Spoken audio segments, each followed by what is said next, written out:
c'est parfait. On va continuer. Et donc, j'ai le plaisir de vous présenter le professeur Julien Boé, qui est en médecine intensive réanimation à Lyon et qui va vous parler d'un sujet qui est métabolique important, qui a fait couler beaucoup, beaucoup d'encre en réanimation sur les 20 dernières années, qui est le contrôle glycémique. Voilà, c'est à toi et merci beaucoup. Bon, merci. Excusez-moi pour le petit problème de timing là. J'avais pas le bon horaire sur mon agenda. Bon, voilà. Donc, merci pour l'invitation. Donc, je vais vous parler du contrôle glycémique en réanimation. Je vais essayer de vous faire une présentation un peu synthétique et exhaustive du sujet sur les dernières études notamment.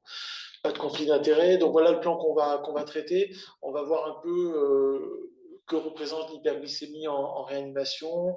Nous verrons les différentes cibles qui ont évolué au cours des années, les problèmes du contrôle glycémique, essentiellement les hypoglycémies et les problèmes de la variabilité de la glycémie. Et enfin, on s'intéressera à la question de la personnalisation de la cible de la glycémie. Alors, l'hyperglycémie en réanimation, il faut bien l'opposer à l'hyperglycémie du diabète. J'ai rappelé les définitions principales. Donc, en haut, vous avez les définitions de l'état diabétique. Et en bas, vous avez l'hyperglycémie de stress. Donc, c'est ce qui se rencontre en réanimation avec une glycémie à jeun qui est au-dessus des valeurs normales pour les patients non diabétiques, avec donc une glycémie au-dessus de 7 millimoles par litre. Et puis, en présence d'un diabète, eh ben, c'est une dégradation du niveau glycémique habituel du patient ou une glycémie classiquement donnée au-dessus de 2 grammes par litre ou 11,1 millimoles par litre. Alors, pourquoi une hyperglycémie au cours de l'agression? On va revenir très très rapidement sur la question. C'est une réponse adaptée à l'agression, donc c'est une réponse de l'organisme pour se défendre, ça participe à la défense. Et vous voyez que ça a été décrit maintenant il y a bien longtemps. Un schéma très synthétique, donc qui montre que l'agression a 2 effets majeurs, à la fois une stimulation de toutes les hormones de contre-régulation et à la fois une augmentation des cytokines pro-inflammatoires. Et tout ça va avoir pour conséquence soit une production directe de glucose, soit essentiellement à partir du foie, ou alors à partir des tissus adipeux, des tissus musculaires, donc qui vont libérer soit des acides gras, soit des protéines qui vont être utilisées secondairement au niveau hépatique pour participer à la néoglucogénèse hépatique. Et deuxième voie de production du glucose, c'est les mécanismes de résistance à l'insuline. Ça veut dire que pour rentrer dans les cellules où l'entrée du glucose dans la cellule est médiée par l'insuline, et ben on aura nécessité de niveaux plus importants de glucose et ça va réorienter l'utilisation du glucose vers les tissus qui ne dépendent pas de l'insuline pour faire rentrer le glucose. Enfin, en réanimation, on est concerné, puis on verra qu'il y a beaucoup d'études pour lesquelles ça posait des problèmes, c'est que l'hyperglycémie, elle est souvent iatrogène, et la principale iatrogénie, c'est soit les traitements glucocorticoïdes, mais c'est surtout la nutrition, et en particulier la nutrition parentérale. Cette étude ancienne avait montré que selon que vous ayez une hyperglycémie à l'admission à l'hôpital, le pronostic allait être complètement différent.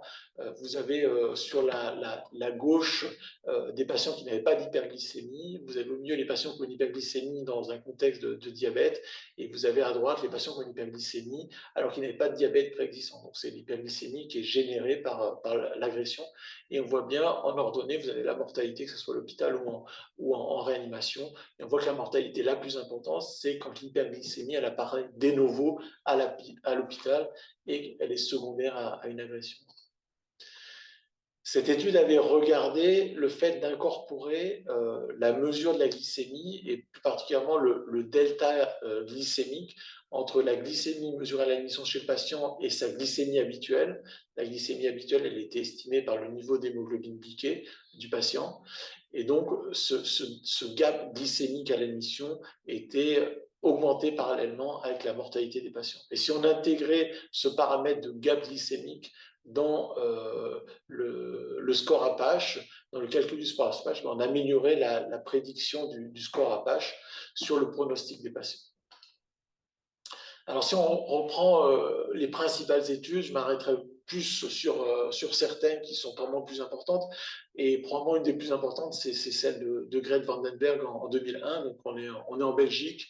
C'est une étude monocentrique qui a eu un impact très important sur la réanimation. Vous êtes trop jeune pour vous en rappeler. Mais cette étude avait montré que chez les patients de réanimation chirurgicale, c'était essentiellement de la chirurgie cardiaque, d'études motocentriques, quand les patients étaient randomisés, deux groupes, soit on maintenait la glycémie des patients à des valeurs hautes, enfin en tout cas on ne contrôlait pas l'hyperglycémie des patients, versus un groupe où on normalisait la glycémie, c'est-à-dire qu'on ramenait la glycémie du patient à ses valeurs strictement habituelles. Et ben on voyait que le décès en réanimation, le critère de jugement principal, avait été modifié de façon très importante. Et on voyait que dans cette étude, le fait de normaliser la glycémie des patients permettait de diviser quasiment par deux la mortalité des patients. Alors, beaucoup de critiques sur cette étude. Elle était monocentrique, il n'y avait pas d'aveugle, mais on en reparlera. C'était des patients chirurgicaux qui n'étaient pas sévères. Quand on voit la mortalité de ces patients qui passent de 8% dans le groupe contrôle à 4-5% dans le groupe intervention, on est très loin de la mortalité en réanimation. Et puis surtout, on reviendra dessus parce que ça a beaucoup d'impact sur les études d'après. C'est le schéma nutritionnel qui était totalement inhabituel. Déjà à l'époque, les patients ils recevaient des quantités importantes de glucose à la phase initiale. Et ça, c'est quelque chose qui, de toute façon artificielle, va augmenter la glycémie des patients. Alors ça, c'était donné en annexe de ce premier papier de Vandenberg, donc c'était publié dans le New England, et donc ils avaient publié l'algorithme qui permettait de contrôler la glycémie des patients pour la normaliser. Alors, vu les résultats de cette étude, tout le monde s'est engouffré dans le contrôle glycémique. C'était pas cher, on faisait un peu d'insuline, on normalisait la glycémie des patients et on espérait diviser la mortalité par deux. En fait, l'application du protocole a été compliquée. Le protocole n'était pas très précis. Il reposait sur une application médicale qui était forte, en tout cas dans leur équipe, et qui était loin d'être représentative de tout ce qui se passait dans les autres services de réanimation en Belgique ou ailleurs. Nous, comme d'autres, on a tenté de reproduire ce protocole, mais la glycémie baissait très vite, mais les patients se retrouvaient très souvent et très rapidement en hypoglycémie, et la technique était difficilement reproductible. Alors, pour répondre aux critiques dont je vous ai parlé, Vandenberg, quelques années plus tard, a refait la même étude en s'intéressant cette fois à des patients de réanimation médicale et en les nourrissant de façon plus standard. Alors cette fois, c'est les mêmes cibles glycémiques que la première étude, mais cette fois, l'étude, elle est négative. Il n'y a pas d'effet sur le critère du jugement principal qui était la mortalité. Et on retrouve juste les bénéfices en termes de critères de jugement secondaires qui étaient nombreux, mais effectivement, il y avait un effet du contrôle glycémique. En poulant les deux études de Vandenberg, on retrouvait un bénéfice en termes de mortalité avec un bénéfice à la normalisation de la glycémie et surtout chez les patients qui restaient longtemps en réanimation. Alors depuis ces années 2001 puis 2006, d'autres études ont été menées. Beaucoup ont été publiées dans le New England. Là, c'était une étude allemande qui avait fait deux interventions en même temps, à la fois qui testait un soluté de remplissage qu'on n'utilise quasiment plus actuellement, versus une autre randomisation qui était la cible glycémique. Cette étude a été interrompue prématurément parce qu'il y avait un excès d'hypoglycémie dans le groupe. On essayait de normaliser la glycémie des patients. Une autre étude, toujours belge, mais multicentrique, Jean-Charles Preiser. Pareil, alors cette fois une cible glycémique, vous voyez, qui est pour la valeur haute, qui était un peu plus intermédiaire. On est moins haut que dans la cible de Vandenberg, qui était au-dessus de 11 millimoles par litre, 2 grammes par litre. Là, on est entre 7, 8 et 10 millimoles par litre pour la cible intermédiaire. Là aussi, cette étude a été arrêtée de façon prématurée parce que le protocole était difficile à suivre et il y a eu beaucoup de violations de protocole. Et si on regarde les critères de jugement qui sont représentés au-dessous, il n'y avait pas de tendance à un bénéfice du groupe chez qui on normalisait la glycémie. Une autre étude, cette fois française, multicentrique, Kerr-Calfon. L'originalité de l'étude, c'est qu'elle introduisait l'utilisation d'un logiciel qui était installé au lit de chaque patient.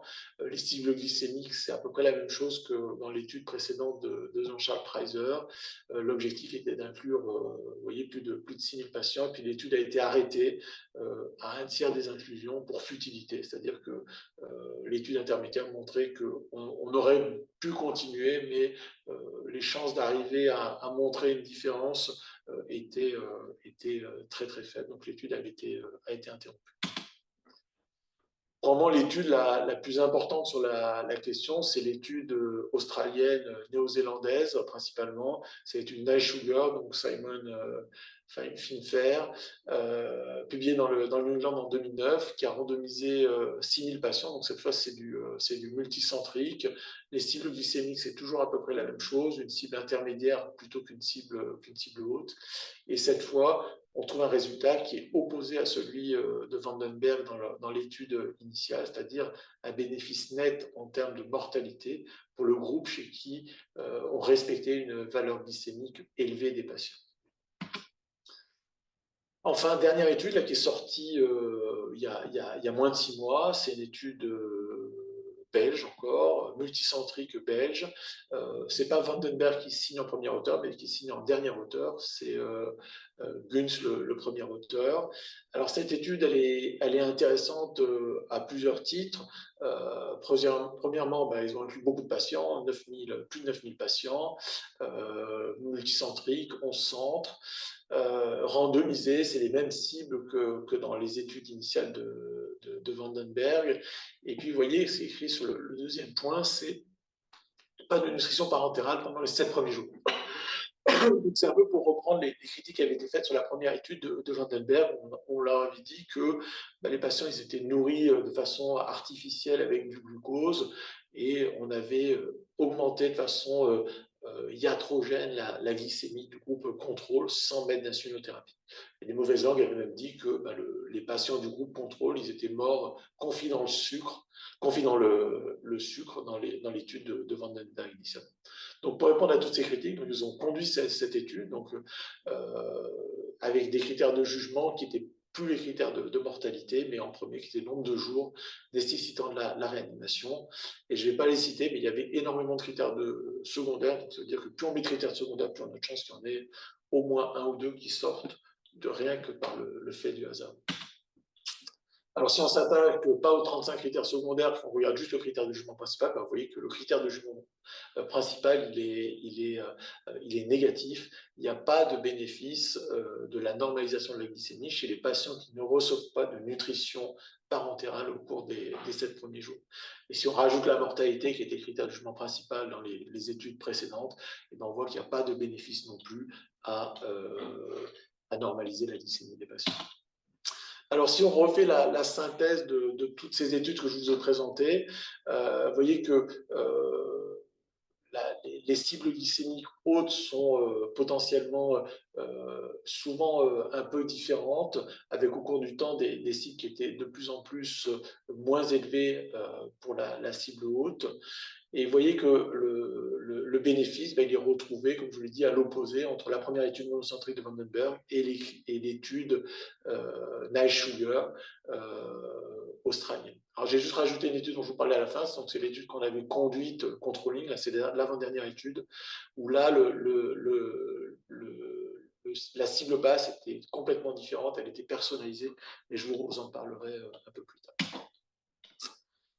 Je ne vous présente pas les méta-analyses parce qu'elles ont beaucoup évolué au fur et à mesure qu'étaient intégrées les publications successives. Donc ça, c'est une méta-analyse qui devrait sortir bientôt. La méthodologie vient d'être publiée. On va participer, enfin on participe à nos données ont été utilisées dans cette méta-analyse. Ça va être une méta-analyse sur des données individuelles, donc potentiellement avec la possibilité d'aller plus loin dans les explorations. La seule limite, c'est qu'il n'est pas sûr que l'auteur principal, donc Simon Finfer, arrive à récupérer les données individuelles de certaines études, mais on verra. Donc, ce n'est pas dit que cette méta-analyse permette de faire un tour exhaustif de toutes les études qui ont été conduites. parce que c'est pas dit que tout le monde donne ses données individuelles. Alors, si on regarde les recommandations internationales, donc ça c'est société nord-américaine de diabète, vous voyez qu'entre 2009 et 2019, donc 2009 c'est après la publication de Nice Sugar, vous voyez, je vous ai surligné en bleu ce qui n'avait pour ainsi dire pas changé. Vous voyez qu'entre 2009 et 2019, les recommandations n'ont pas changé. L'objectif, c'est maintenant de maintenir la glycémie des patients au-dessous de 180 mg par décilitre ou 10 millimoles par litre. C'est la même recommandation qui est faite dans les dernières recommandations de l'ESPEN, hein, la Société européenne de nutrition entérale et parentérale. Il y a 4 recommandations de nutrition en réanimation qui ont un grade A. Et parmi ces recommandations, il y a le contrôle glycémique avec une cible glycémique qui doit être maintenue au-dessous de 10 millimoles par litre. Je ne vais pas m'étendre, mais les mêmes études avaient été, certaines études ont été reproduites en pédiatrie, donc ça c'est toujours l'équipe dont on a parlé, qui avait conduit l'étude en pédiatrie. Cette fois, l'étude aussi avait été arrêtée de façon prématurément, et il n'y avait pas de bénéfice à normaliser la glycémie en pédiatrie non plus. Alors, les problèmes du contrôle glycémique, qui sont nombreux. Comme vous savez, actuellement, c'est principalement une mesure discontinue de la glycémie. On utilise des techniques de mesure de la glycémie qui ne sont pas forcément terribles. Les mesures de référence, c'est le laboratoire, c'est l'analyseur de gaz du sang, éventuellement décentré dans le service, mais avec une électrode pour le glucose. Donc, c'est le seul moyen de mesurer de façon précise la glycémie, et les glucomètres qu'on utilise qui ne sont pas dédiés à la mesure de la glycémie en réanimation, c'est des glucomètres faits pour des patients diabétiques, donc on leur limite, et surtout lorsqu'on se rapproche des valeurs glycémiques basses. Quand on mesure des glycémies hautes, ça ne pose pas beaucoup de problème de séparer une glycémie entre 12 et 14 millimoles par litre, mais quand on est à 4-5 millimoles par litre, c'est beaucoup plus embêtant de se tromper. Et vous voyez qu'il y a beaucoup d'éléments qui font fluctuer le résultat, notamment chez les patients de réanimation. Juste là, j'avais des données qu'on avait montrées, qui sont maintenant anciennes, donc c'est des glucométeurs qui la plupart ne sont plus utilisés, mais pour montrer que vous avez 2 types d'imprécisions. Vous avez soit des imprécisions qui sont systématiques, donc on peut éventuellement corriger, et puis vous avez des imprécisions qui sont beaucoup plus larges autour de la valeur de référence qui est donnée en ordonnée. Quand on mesure la glycémie sur un tube fluoré, et ben on voit que là, c'est difficile de corriger l'erreur donnée par le glucomètre. Les mesures en continu de la glycémie, c'est peut-être l'avenir. L'intérêt premier, c'est de limiter le temps de travail du personnel infirmier paramédical. C'est pouvoir réaliser plus de mesures chez le patient sans être délétère pour le patient. Quand on fait des prélèvements, c'est soit une spoliation sanguine, soit des ponctions capillaires au bout du doigt. Mais pour l'instant, l'évaluation en réanimation reste à faire. Pour l'instant, la preuve n'est pas apportée, et de toute façon, ça va dépendre beaucoup de la cible glycémique qu'on fixe, parce que quand on fixe une glycémie plus élevée, les risques d'hypoglycémie sont plus faibles, et donc de ce fait, les débits d'insuline sont moindres, on a moins besoin d'avoir des mesures répétées de la glycémie si les patients ne reçoivent pas d'insuline. L'hypoglycémie, donc ça c'est un problème majeur du contrôle glycémique, hein, du fait du traitement par l'insuline. Il y a 2 seuils qu'il faut connaître. Une hypoglycémie sévère, c'est au-dessous de 2,2 millimoles par litre ou 40 mg par décilitre. Et une hypoglycémie, c'est toutes les glycémies au-dessous de 4 millimoles par litre, parce qu'on considère que la glycémie normale, c'est jusqu'à une valeur basse de 4 millimoles par litre. Je n'ai pas le temps d'entrer dans plus de détails. Bon, il y a des facteurs de risque qui ont bien été montrés.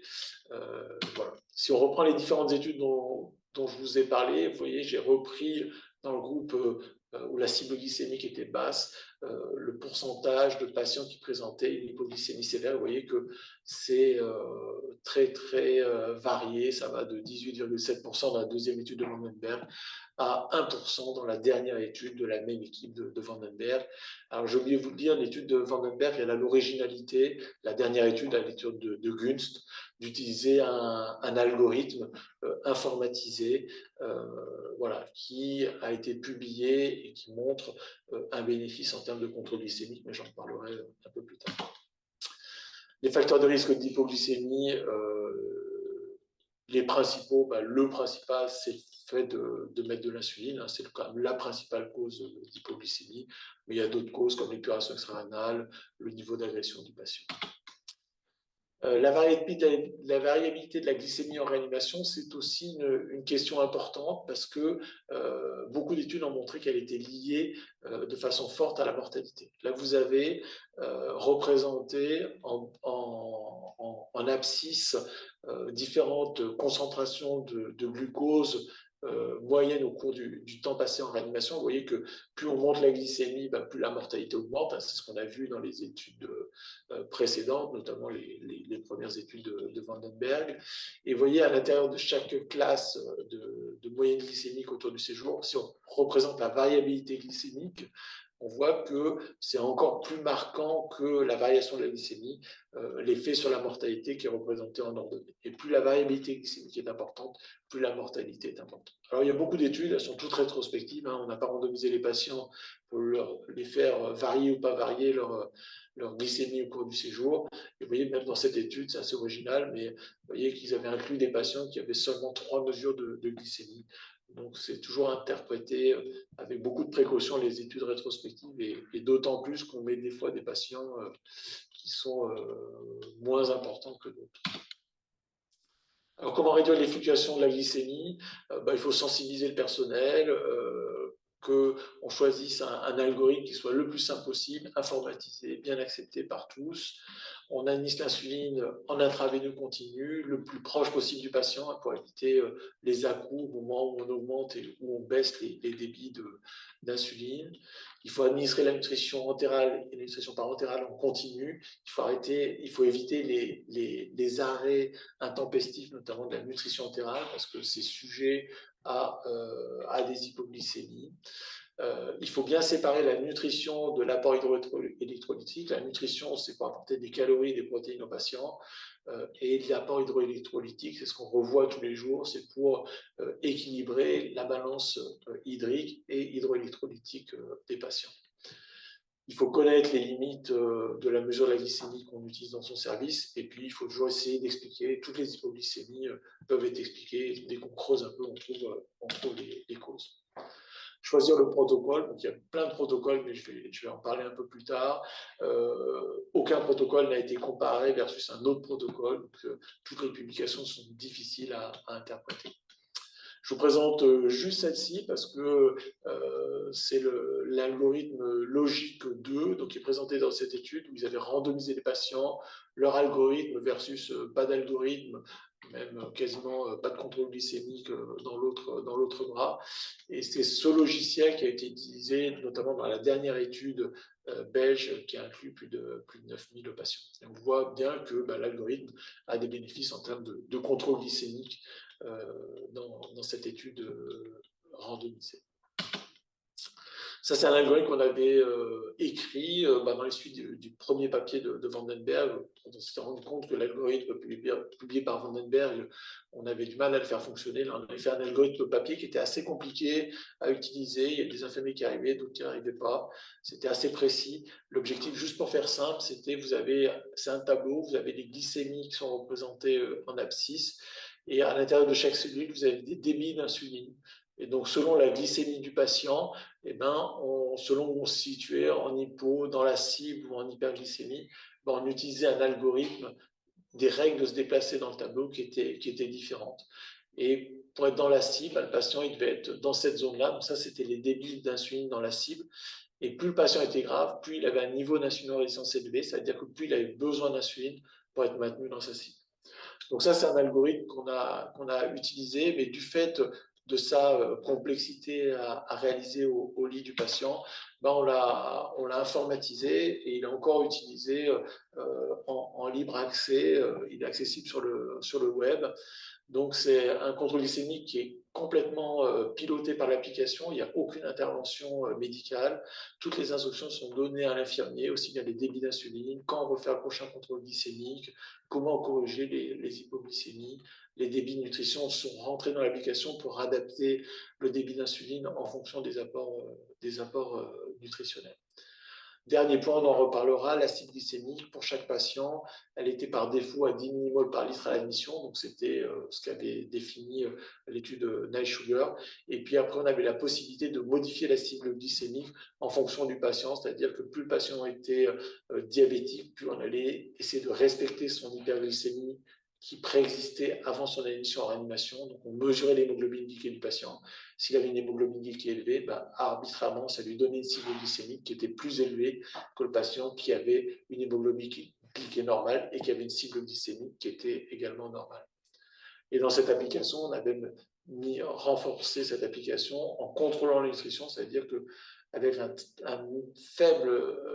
très faible intervention médicale, essentiellement dire si le patient il était contre-indiqué ou pas à la nutrition entérale, et ben, c'est le logiciel qui pilotait complètement la prescription de la nutrition, aussi bien sur les débits d'administration des produits entéro-parentéro, aussi bien les apports de vitamines, la gestion des vomissements, tout était réglé automatiquement par l'application. Je passe pour aller plus vite, mais ça, c'est ce qu'on retrouve avec cette application. Alors, on a fait avec tout ça, on avait fait une hypothèse, c'est ce qu'il fallait qu'on adapte la cible glycémique à chaque patient. On savait depuis longtemps que le résultat du contrôle glycémique, du bénéfice du contrôle glycémique, il était différent si on était diabétique ou non diabétique. C'est ce que représentait ici. Vous avez les patients non diabétiques en foncé, les patients diabétiques en plus clair. En abscisse, vous avez la glycémie moyenne au cours du séjour, et puis en ordonnée, vous avez la mortalité. Et vous voyez que pour les patients non diabétiques, on a une classique courbe en J qui traduit le fait que pour une glycémie qui est proche des valeurs normales, on a la mortalité la moins forte, et puis quand la glycémie est très basse, c'est souvent les patients les plus graves qui ont plus de foie, ou quand la glycémie est très élevée, et la mortalité est plus importante. Et vous voyez que cette relation, on ne la retrouve pas chez les patients diabétiques, on la retrouve seulement pour les hypoglycémies, où les patients sont les plus graves. Et vous voyez que l'hyperglycémie ne se traduit pas par une augmentation de la mortalité chez les patients diabétiques. Je passe pour aller plus vite. L'hémoglobine glyquée, donc c'est un reflet utilisé en endocrinologie, c'est le reflet des glycémies moyennes des patients sur les 3 mois qui précèdent. Donc l'idée dans l'application CPG qu'on utilise, c'est de rentrer l'hémoglobine glyquée du patient et c'est cette valeur d'hémoglobine glyquée du patient à l'admission qui va déterminer la cible glycémique. Donc là, vous avez un exemple de contrôle glycémique. Vous voyez, le patient, il rentre. Les 2 barres rouges, ça donne la cible glycémique à l'admission. Et puis, dès qu'on rentre la valeur d'hémoglobine glyquée, là, qui est aux alentours de 5,6%, vous voyez que la cible glycémique diminue. Et vous avez les glycémies en bleu, les débits d'insuline en jaune, qui vont s'adapter à ces nouvelles cibles.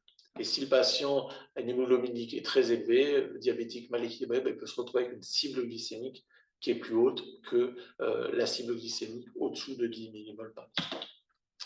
On a conduit une étude multicentrique randomisée. Alors, on est les seuls à avoir fait une étude en double insu parce que c'est l'application, le biologiste rentrait les résultats de l'hémoglobine glyquée dans l'application. Personne ne savait quand est-ce que le patient était randomisé et personne ne savait dans quel groupe était le patient. Et l'infirmier gérait le contrôle glycémique avec la cible qui avait été déterminée par la randomisation. Donc, étude multicentrique, on a inclus 1917 patients et on a étudié la mortalité en critère de jugement à 90 jours. Alors voilà le contrôle glycémique, juste pour vous montrer. Donc là, vous avez la cible glycémique en rouge, vous avez le groupe contrôle, vous maintenez la glycémie au-dessous de 180 mg par décilitre. Et vous avez en abscisse, vous avez l'hémoglobine glyquée des patients. Et vous voyez que plus l'hémoglobine glyquée des patients s'élève, donc plus ils avaient des antécédents de diabète plus ou moins bien contrôlés, et bien plus on voit que la glycémie du patient va monter et se rapprocher de la cible glycémique du groupe contrôle. Et quand on se rapproche de cette cible, à ce moment-là, vous avez en bas les débits d'insuline. Et vous voyez qu'on introduit de l'insuline quand la glycémie se rapproche de la cible à 180 mg par décilitre.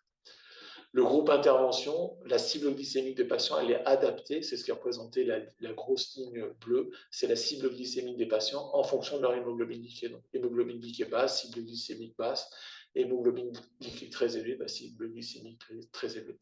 On voit qu'on ramène bien, par le logiciel, l'algorithme, ramène bien la glycémie des patients au cours de leur séjour au-dessous de leur cible glycémique attendue. Et vous voyez, ce qui est intéressant ici, vous avez les débits d'insuline. Vous voyez que le débit d'insuline, c'est à peu près le même, quelle que soit l'hémoglobine glyquée du patient. Donc, on peut dire que ce débit d'insuline, ça correspond à l'insuline qui est nécessaire pour vaincre l'insulinorésistance du patient qui est due à son agression. Et on voit que cette insulinorésistance, ces besoins en insuline pour vaincre l'agression, ils ne dépendent pas du patient, mais ils dépendent de l'agression du patient. Donc l'étude a été négative, c'est-à-dire qu'on n'a pas montré de différence en termes de mortalité sur un contrôle à la glycémie comme normal, comme l'étude de Night Sugar versus un contrôle personnalisé de la glycémie. Seule chose qui était probablement intéressante, c'est de montrer qu'il y avait même un bénéfice à maintenir une glycémie normale chez les patients qui étaient non diabétiques. Et peut-être que chez ces patients, on aurait eu un bénéfice encore plus important si on avait mis une cible glycémique qui était encore plus haute que ce qu'on avait fait avec l'hémoglobine glyquée. On avait repris, là, juste pour s'amuser, on a repris tous les patients de l'étude controlling qui correspondaient aux critères de l'étude qui vient d'être publiée par Gunst. Donc, c'est tous les patients qui n'avaient pas reçu une nutrition parentérale au cours des 7 premiers jours. Vous voyez qu'il y en a sur les 1900, il y en a 1300. Et on voit qu'il n'y a aucune différence, exactement ce qu'avait montré Gunst. Il n'y a pas de différence en termes de durée de séjour en réanimation. Et par contre, on n'est pas du tout à la mortalité. Alors, j'ai oublié de vous le dire, mais l'étude de Gunst, ça pose quand même un gros problème. C'est qu'ils ont des mortalités à J90 qui sont à 10%, alors que nous, par exemple, et comme la plupart des autres études, on a des mortalités en réanimation qui sont plus proches de 30%. Donc là, on a bien une mortalité qui est proche de 25-30% à J90, qui est bien plus élevée que la mortalité décrite par Gunst. Enfin, juste pour terminer, maintenir la glycémie au-dessous de 180 mg par décilitre, c'est donc la règle actuellement qu'il faut respecter. Il y a quelques questions qui sont, à mon sens, pas encore répondues. Il y a probablement une place à personnaliser la cible glycémique pour les patients qui sont diabétiques, peut-être au-dessus de 180 mg par décilitre, respecter des glycémies plus hautes. Et deuxième point, peut-être que la cible glycémique pourrait être adaptée au cours du séjour et au cours de l'agression, puisque je vous rappelle que l'élévation de la glycémie est le reflet de l'agression en réanimation. Et nous, vous voyez, en 2009, on s'était déjà intéressé sur l'application qui contrôlait la glycémie. On demandait à l'infirmier, à chaque fois qu'il rentrait un contrôle glycémique, on lui demandait est-ce que le patient reçoit une dose de noradrénaline ou d'adrénaline supérieure à 1 mg par heure. Et ça, arbitrairement, ça faisait déplacer la cible glycémique du patient. Bon, on n'a jamais pu exploiter ça parce que les infirmiers avaient du mal à remplir ça, c'était rempli de façon un peu trop aléatoire, mais à mon avis, c'était quand même une piste intéressante. Alors pour conclure, l'hyperglycémie est une réponse adaptée au stress. Le niveau au-dessus duquel elle est détectée, doit être corrigée, n'est toujours pas défini de façon absolument certaine. La glycémie doit être surveillée pendant tout le séjour. Il faut la maintenir au-dessous de 1,8 g par litre ou 10 millimoles par litre. L'algorithme du contrôle glycémique doit tenir compte des points qui sont liés au pronostic des patients, c'est-à-dire la survenue d'hypoglycémie, les fluctuations glycémiques. Le monitoring en continu de la glycémie pourrait peut-être améliorer le contrôle glycémique et certainement la charge de travail infirmier, mais la place n'est pas encore complètement définie. Et enfin, comme je vous disais, la cible glycémique pourrait peut-être être adaptée à chaque patient, ainsi qu'au cours de son séjour, certainement chez le patient diabétique. Voilà, je vous remercie. Merci beaucoup pour ce topo peut-être très complet. Est-ce que vous avez des questions à poser? N'hésitez pas à utiliser la boîte chat s'il y a des questions dessus. En attendant qu'il y en ait peut-être une, j'ai une question qui est très pratique. Vous avez parlé des dispositifs de mesure. Quand est-ce qu'on doit utiliser une glycémie veineuse sur un prélèvement veineux versus le dextro classique, quoi? Alors, plutôt un prélèvement artériel que veineux du reste. Hmm. Parce que Oui. en pratique, l'artériel est bien meilleur que le capillaire. Le capillaire a montré beaucoup de limites du fait de la vasoconstriction, de l'hypothermie, de l'hypoxie tissulaire. La précision de la mesure est bien moins bonne sur les dextros que sur les prélèvements artériels. Donc, en première intention, c'est le prélèvement artériel. En plus, c'est pas délétère pour le patient. Les micro-prélèvements, ça consomme très très peu de sang. Et c'est certainement à préférer. Les prélèvements veineux, c'est probablement pas une bonne idée parce que les cathéters veineux, ils sont toujours poussés par quelque chose qui va être un facteur de dilution. S'il y a du glucose, ça va monter la glycémie. S'il y a du sel, ça va la baisser. D'accord. Alors, j'ai une question qui est, est-ce que l'hyperglycémie aiguë est dangereuse en soi ou est-ce que c'est l'hypoglycosité qui explique la mortalité supérieure des patients critiques en hyperglycémie? Alors, on a surtout des données chez les patients de neurologie, et ça avait été les travaux en toujours de l'équipe de Van den Merck qui avaient montré que euh, euh, le bénéfice du contrôle glycémique, il se retrouvait dans certaines situations où la barrière cellulaire était trop facilement franchie par le glucose et c'était l'hyperglycémie qui était toxique. Donc c'est plutôt ça la toxicité, mais bah, les limites sont que on a du mal quand même à retrouver ça de façon aussi démonstrative chez le patient. Alors, la toxicité de l'hypoglycémie, elle est aussi certaine par des modèles animaux. Hein. Le cerveau, il fonctionne qu'avec du sucre, donc c'est sûr que toute hypoglycémie va se traduire par une carence en glucose.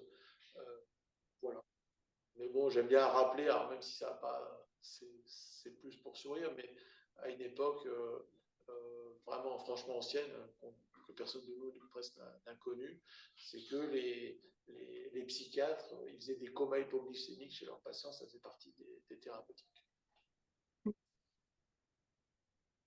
Ok, pas d'autres questions des étudiants. Bah, on finit pile à l'heure, il est 16h45. Bah, merci beaucoup.